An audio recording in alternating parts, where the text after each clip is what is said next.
अस्सलाम वालेकुम। ये हमारे पास सैमसंग का डिजिटल इन्वर्टर है, 4 डोर रेफ्रिजरेटर है। ठीक है, जो इसके नीचे कंपार्टमेंट में फ्रीज़र है और जो ऊपर कंपार्टमेंट है ये हमारा रेफ्रिजरेटर है। ठीक है।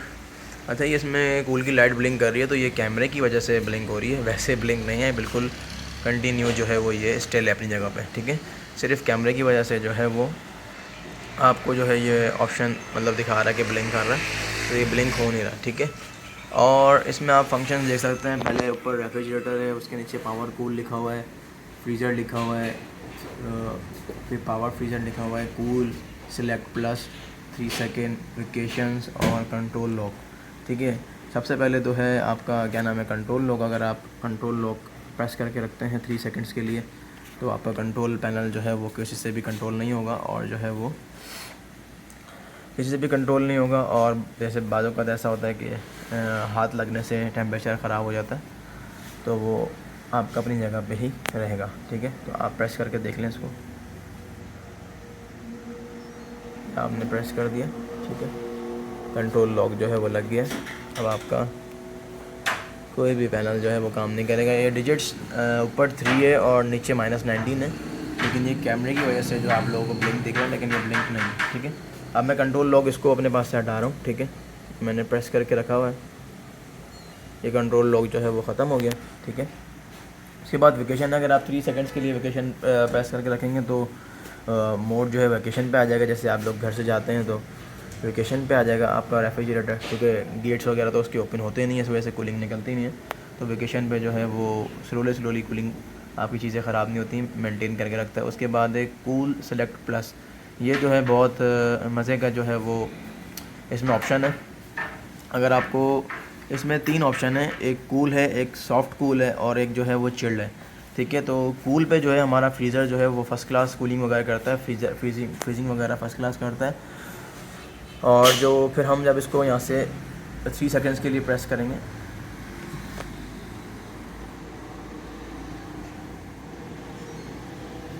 ये मैंने प्रेस किया है, ये आ गया सॉफ्ट फ्रीजिंग। सॉफ्ट फ्रीजिंग पे ये होगा कि हमारा जो फ्रीज़र है वो फ्रीजिंग कम करेगा, मतलब सॉफ्ट करेगा, इतनी हार्ड बर्फ़ नहीं जमाएगा, सॉफ्ट फ्रीजिंग करेगा। और उसके बाद चिल है, चिल पे भी नॉर्मल कूलिंग करेगा, मतलब ऐसा होगा कि चिल्ड होएगा और फ्रीजिंग वाला नहीं होगा। सॉफ्ट फ्रीजिंग में ये होगा कि हल्की फुल्की फ्रीजिंग करेगा, चिल में ऐसा होगा सिर्फ चिल करेगा। और कूल पे जो है वो जो है हार्ड जो है फ्रॉस्ट में अपनी जो है फ्रीज़ करेगा। तो सबसे अच्छा जो है वो कूल है, लेकिन अगर आपको चिल और सॉफ्ट फ्रीजिंग चाहिए तो आपको वो ऑप्शन भी मिल सकता है। उसके बाद नॉर्मल ऊपर फ्रीज़र का टेम्परेचर है और फिर उसके बाद फ्रिज का टेम्परेचर है। अगर फ्रीज़र आप 3 सेकंड्स के लिए प्रेस करेंगे तो पावर फ्रीज़ हो जाएगा, और फ्रिज अगर 3 सेकंड के लिए प्रेस करके रखेंगे तो फ्रिज पावर फ्रीज हो जाएगा, पावर फ्रिज हो जाएगा। ताकि बाज़ों का ऐसा होता है कि हमारे पास लोड ज़्यादा होता है तो हमें कूलिंग जल्दी चाहिए होती है, तो ये उस चीज़ के लिए ऑप्शन दिया है। ठीक है, बाकी आप इससे टेम्परेचर एडजस्ट कर सकते हैं। ये -19 है, यहाँ से प्रेस करेंगे, जितना ऊपर डिजिट्स बढ़ेंगे फ्रीज़र उतनी कूलिंग करेगा। ठीक है, स्टैंडर्ड -19 और 3 है, और अगर आप फ्रिज को ऐसे प्रेस करेंगे तो ये आपको, अभी मैंने इसको 3 पे सेट कर दिया।